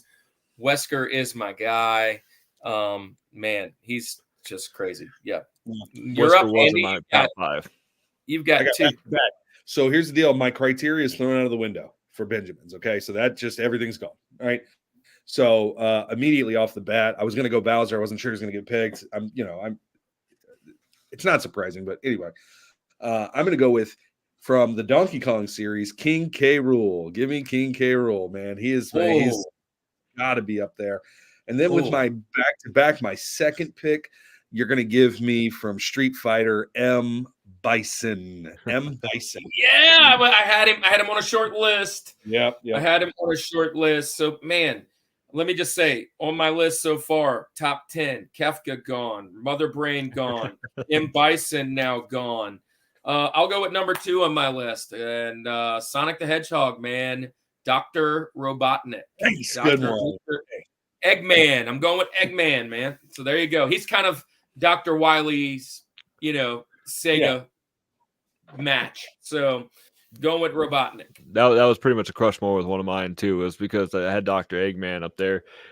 Even nowadays with the movies, and Jim Carrey plays him so good, it's insane. But I would have to go with another one was I had Labos from the Chrono Trigger series. That's another one on my list. What Trigger? Oh, I think that game had 30 to 40 different endings. It had time travel, and then you just go to the end, almost the future, to fight the guy that's just a big thing with the little mouth. It was insane. But I remember getting to him for the first time, and it's just crazy that time travel and an RPG, and they did it so well. I loved it. All right, you get another pick now, back to back. A very similar one. I got Gygus from Earthbound. And that was kind of the same thing. Time travel, almost the thing when you got to the end. And that one was just, I don't even know what that was. The weird background. You have to be robots when you go there because you can't survive there. And the whole time you got the one guy and this little spider robot out, and you can't even beat him. I spent hours hitting him, recovering hours. And then it just came down to, you had to pray. And then the rest of the characters throughout the series, throughout time, had to pray at the same time, and you just weakened him enough to deliver the final blow. But insane. I loved it. Nice. All right. I'm going to go with my next one, and because my criteria is out the door, I'm going to dive into someone that did not necessarily derive from video game lore, if you will, and I'm going with Count Dracula from the Castlevania series. All right, nice.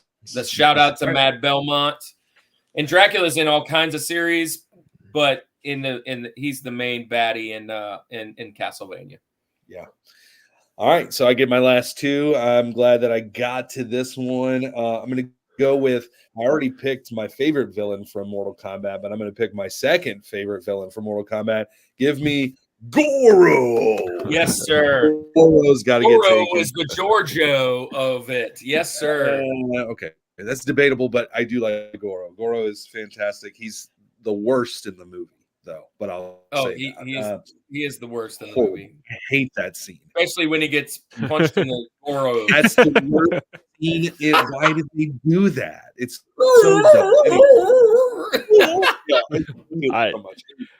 You know how hard it would have been to make that costume back in the day, the 4 arms. I'm surprised they did that. Hours you were in that makeup to do that worst scene ever in a movie. What a yes. When we're talking video games, Goro, awesome. So then my last pick, I'm gonna go. It was mentioned. Dylan is my dude. Dylan, if you're still in the comments, man, you did mention this one. Give me from Twisted Metal, Sweet Tooth. Sweet Tooth. Gotta go. Look, iconic. When I think Twisted Metal, I think Sweet Tooth, right? So So There's my pick.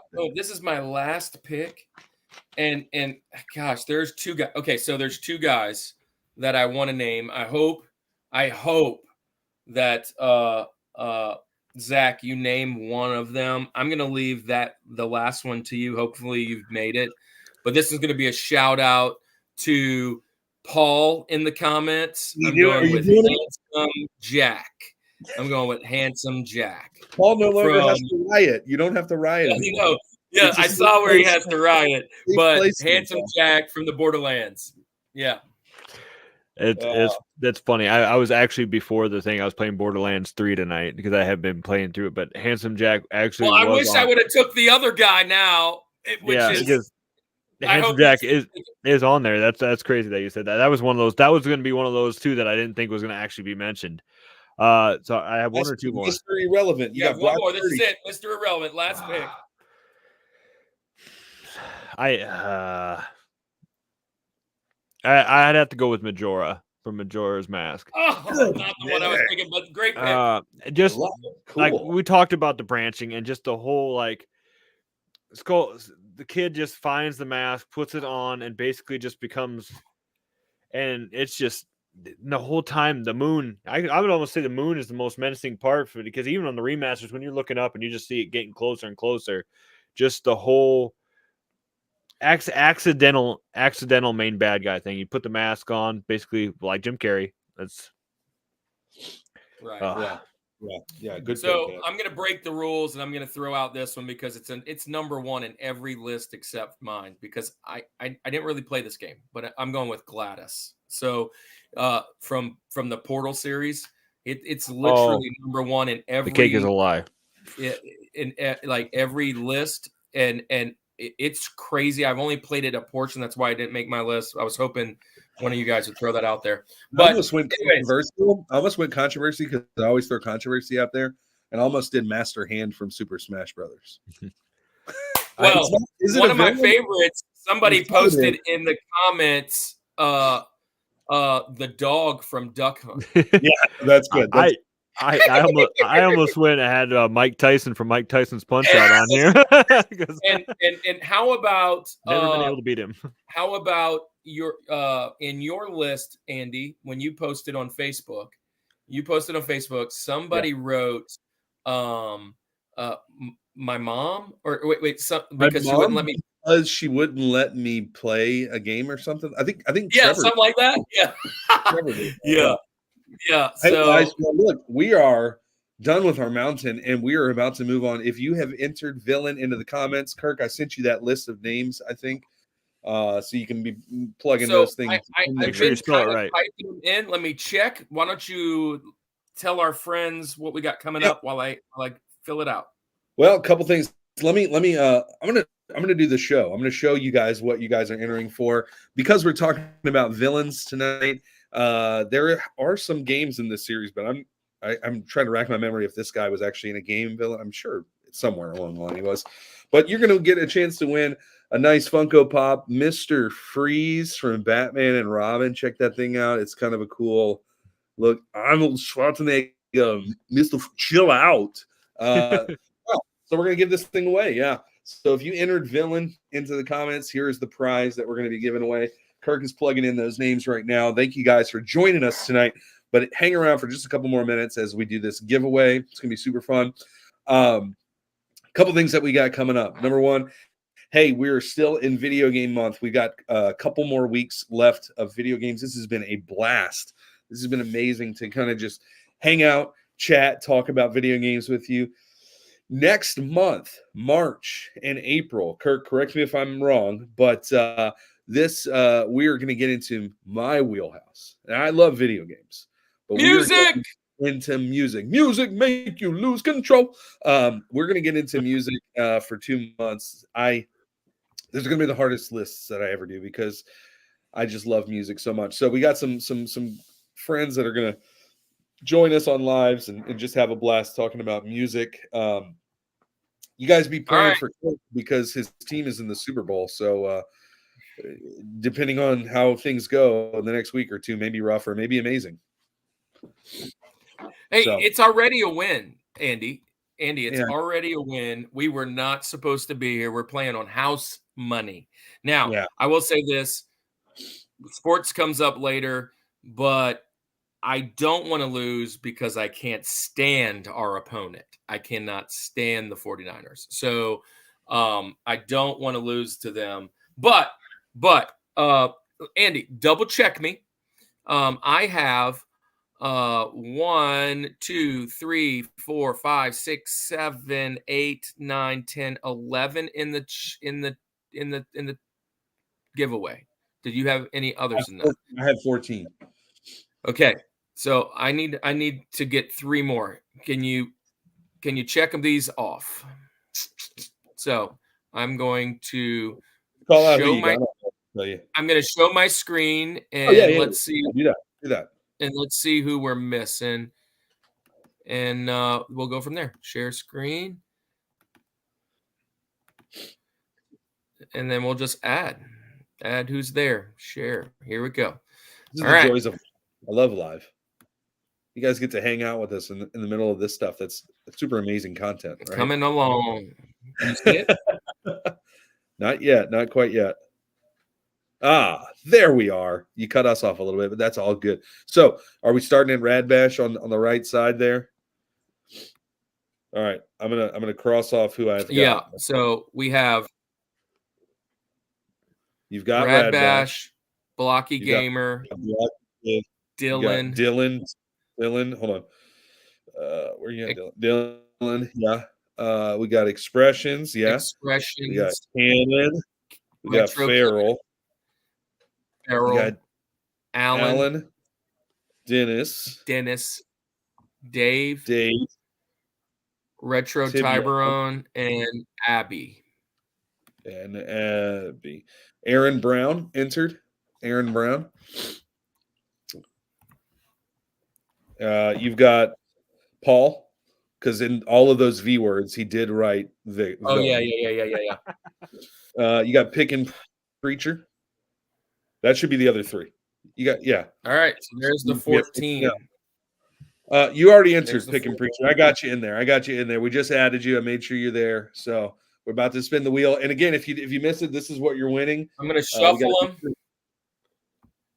Mr. Freeze. All right, shuffling 3 times, one last time. And so let's see who wins. Who's the winner?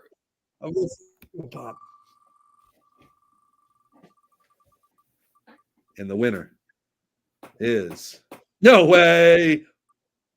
Oh, it's Alan. I thought you had it. Alan is the winner. Alan is the winner today. Alan has met us through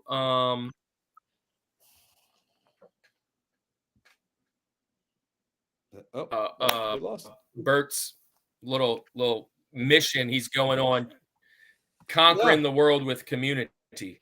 So we are just loving all of our new fans and friends that are coming over from that. And so Alan, I'll send you a message. Send us your email or send me an email at rushmoreshow@gmail.com. And then I'll send you a message. And if you shoot us your address, we will have it out in the mail for you. You have won a Mr. Freeze Funko. So that's a pretty cool one too. Pretty sweet, huh? Yeah. So all right, guys. Well, look, man, it's been a blast. Iowa, as we close here, let them know again, where can they find you? Thanks for joining us today. Give a shout out to your page, man. Just once again, thank you guys so much for having me on here, and thank you all for everybody that showed up and hung out tonight and chatted. I did not reply to any chats, but I did read them all, so there's been some really awesome ones. But you guys can find me all over social media. Instagram, Twitch, YouTube. My main platforms are Instagram and YouTube, so you won't find me much on Twitch. But all you have to do is just search Iowa Retro Gamer Dad, and you'll find me. But yeah, just so happy to be here, guys. Just so happy to do this, and I'm glad we did it live. This was super fun, guys. Yeah, and here's the thing. We would love to have you on again.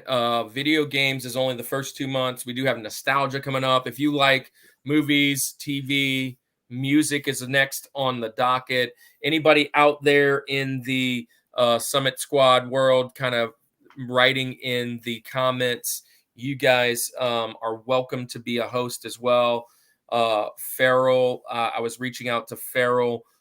He might be able to jump on one here coming soon with us. Awesome. And Paul is always ready to jump in. If you want to jump in and have a little discussion with us, by all means, share, like, please hit the subscribe button. We're really trying to hit those benchmarks, kind of get those watch hours up and all those things that us crazy YouTubers do, just so that we can meet our goals. But man, to me, the fact that we had nearly 20 people follow us for almost 2 hours is always shocking to me. Thank you so much. Thank you. We guys. appreciate it. Next week is Retro Cart Collector. He was in the comments down below. That is top 4 Nintendo games ever. Top 4 Nintendo games ever. And then we have Kevin, who was just in the comments, that is hopefully going to be able to jump on. And Blerdish is Keith Cooper. He's going to come on and do top 4 beat 'em ups of all times. And that's how we're going to close up. And I can tell you this, probably the first music episode that we have in store is going to be video game theme songs. It's a nice transition. We're moving from, just kind of slowly moving to music. Yeah. So where you were. Yeah. We have video game theme songs coming up that I think is probably one that might be jumped on. But I can tell you this, we have a ton of people that have volunteered to join us with our movies and TV, a ton. And I'm probably overbooked. We only have 8 weeks. But they might flood into some You need anybody for 80s movies. I'll be on 80s movies. I love it. Yeah. I love it. That's my wheelhouse. I love it. So you are welcome to join us all the time. And look, as I always say to everybody that comes on our show, if you ever need us for anything, matter of fact, I'm about to film something for Rad Bash. He's got a episode coming up, most underrated games. I'll show you the back of it. Here it is right here. That's going on mine. Mine's over there. Yeah, I'm going to be on that episode. I think all 3 of us are, to be honest. I'm going to be on there too. I got a hidden gem on the PS1. That will be our thing. But again, love all you guys, the 12 that have hung out with us. And Andy, how do we tell them goodbye? Well, after 2 hours, let's say goodnight. This is the Rushmore Show, where it's all about your top 4 and nothing more. Peace.